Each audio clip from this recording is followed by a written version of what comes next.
कहाणी बकरी ऐं बघड़। पेशकश हर्षा मूलचंदाणी, लक्ष्य मूलचंदाणी। हिकिड़ी बकरी हुई। उहा ॾिहाड़ी जंग में वेंदी हुई ऐं पंहिंजे बचनि खे चई वेंदी हुई त अंदरां कड़ो ॾेई छॾियो। संदसि बचा कड़ो ॾेई छॾींदा हुआ। जॾहिं बकरी जंग मां मोटंदी हुई तॾहिं दरवाज़े वटि बीही चवंदी हुई, प्यारा प्यारा दर खोले ॾियो। बचा कड़ो खोलींदा हुआ ऐं बकरी अंदरि वेंदी हुई। हिकु ॾींहुं हिकिड़े बघड़ बकरीअ खे इहो सॾु कंदो ॿुधी वरितो। जॾहिं बकरी जंग ॾांहुं वई तॾहिं बघड़ ख़्यालु कयो त छो न अटकल करे छेलनि खे खाई छॾियां। छेला माना बचा। उहो ख़्यालु करे बघड़ बकरीअ जे घर जे दरवाज़े वटि पहुतो ऐं चयईं, प्यारा प्यारा दर खोले ॾियो। छेलनि सम्झो त असांजी माउ आई आहे। उन्हनि कड़ो खोलियो।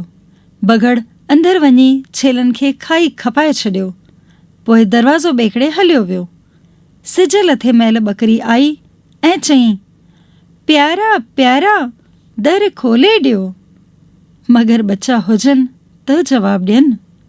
नेठि बकरीअ दरवाज़े खे सिंग हयो त दर खुली पियो।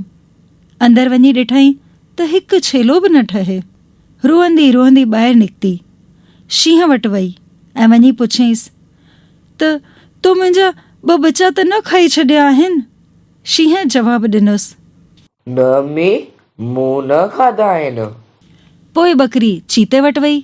जंहिं पिणु जवाबु ॾिनोसि, न में मूं न खाधा आहिनि।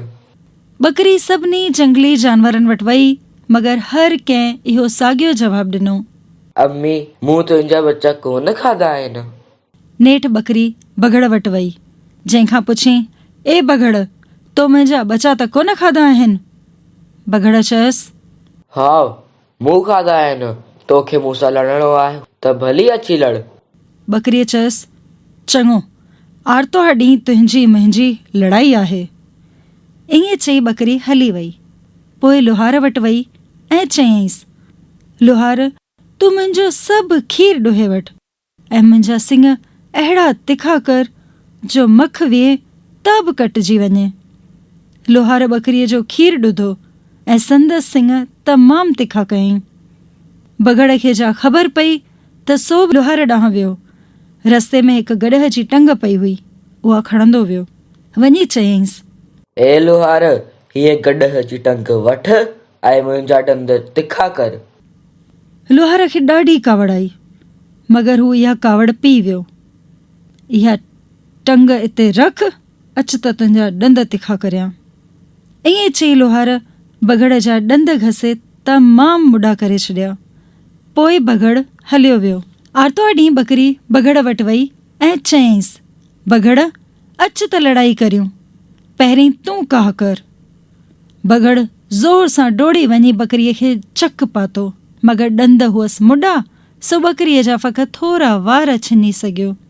नेठि चक पाए पाए थको मगर कुझु कोन वरियुसि। जॾहिं थको तॾहिं बकरीअ खे चयईं, मुंहिंजो वारो पूरो थियो, हाणे तूं काह कर। बकरीअ तॾहिं ज़ोर सां डोड़ी बघड़ जे पेट में सिंग हयां त बघड़ जो पेट फाटी पियो। बघड़ मरी वियो ऐं संदसि पेट मां 2 छेला निकिरी आया। बकरी पंहिंजा बच्चा वठी खिलंदे ख़ुशि थींदी घर वई।